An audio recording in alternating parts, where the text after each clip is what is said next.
The final chapter of the ex-wife's revenge is here. The screenwriter didn't create too much suspense. Instead, they recreated the TV drama Hell for You. The male lead also became a tool to protect the female lead, and the school bully Karen also got her wish to go to prison. The story continues from the previous episode. The female protagonists Samaire and Karen agree to meet privately to make a final conclusion to her revenge plan. Mirai advises Samaire not to go, as Karen has already been cornered by the exposure and might take extreme measures. But how can Samaire be willing to stop at the last step? She is already prepared to perish with Karen. At home, she dialed Karen's phone, and they agreed to meet in the lobby of a certain hotel the day after tomorrow. Karen said nothing and simply hung up, which was an agreement to meet as planned. The day before the meeting, Haru arranged to meet with Samaire. She expressed concern that meeting Karen might be dangerous and wanted to know how Samaire planned to handle Karen. Samaire's plan was to use the evidence of bullying as bait, trick Karen into her apartment. She had already set up a camera in advance and would use persuasive tactics to make Karen admit to bullying her face-to-face, all while secretly live streaming the entire process online. Samaire wanted everyone to see Karen's true nature. 完全に終わるんじゃないですか、あの女。うまくいけばね。Haru took a talisman out of her bag.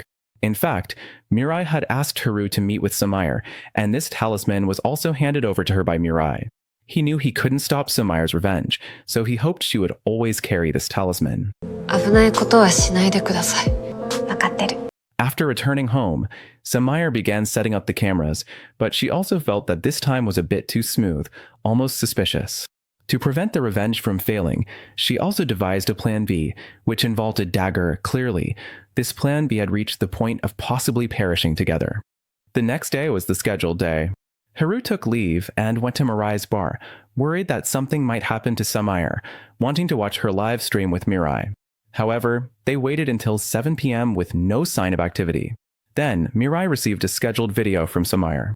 It turned out she had recorded it in advance. Worried she might get into trouble and not have time to tell Mirai her thoughts, she agreed that if she couldn't finish everything by 7 p.m., the video would automatically be sent to Mirai. Now that the video has been sent, it means something has happened to Samaire. The content of the video isn't important to us viewers. It's just her gratitude and farewell, aimed solely at urging Mirai to save her. Samaire sighed. Indeed, something happened. She had just arrived at the agreed hotel when she was covered and dragged into a car by several men, and the person behind all this was Karen.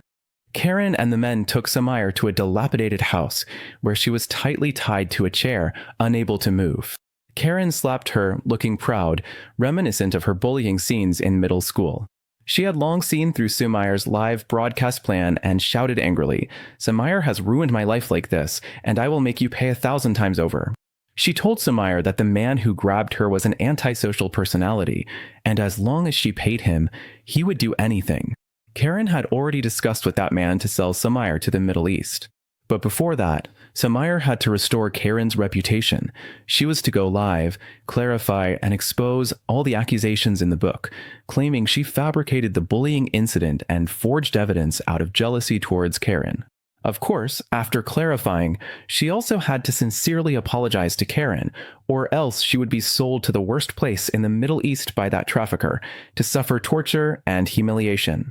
Samaire could only pretend to be obedient, but she proposed to use her own phone for the live broadcast. After considering, Karen thought it made some sense.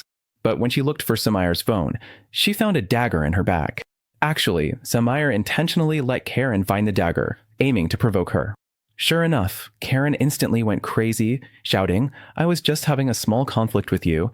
I just want an apology from you, and you want to kill me?" At this moment, the man outside the door heard the noise and came in. He snatched the dagger from Karen's hand and warned her, "Don't ruin my merchandise." Samaire suddenly remembered what Karen had said earlier about men opening their eyes at money, and quickly proposed a deal with the man. "My manuscript fee has already been paid. If you are willing to let me go, I will give you 10 million yen in return." Sure enough, the man was tempted. Karen also wanted to use her beauty to change his mind, but the man pushed her aside with one hand. He used the dagger to untie Samaire's ropes. Samaire walked in front of Karen and mercilessly mocked, "Do you still think you're the queen who can command the wind and rain just because of your looks?" 最近鏡見た？肌はボロッボロ、目は真っ赤、髪だってカッサカサ。This sentence precisely angered Karen. In her fury, she turned around, grabbed the dagger, and slashed a wound on Sumayer's face. The man rushed over to try to take the dagger from Karen, but during the struggle, Karen stabbed the man in the abdomen. The man immediately sprayed blood and collapsed. Karen, who stabbed the person, was not afraid at all. She even pointed her knife at Sumayer and accused her, "This is all your fault." Sumayer showed no hesitation. She was ready to sacrifice herself and even hoped that Karen would kill her now so that Karen could fall completely into the depths of prison. Under Sumayer's constant provocation, Karen completely lost her mind and stabbed at Sumayer with her knife. At the critical moment, Mirai appeared and blocked the stab for Sumayer. The scene above is a perfect 1:1 remake of the TV drama Hell for You. Why do Japanese screenwriters love to have the male protagonist shield the female protagonist with a knife so much? The sound of police cars outside was getting closer. Sumayer asked Mirai, "How did you find this place?"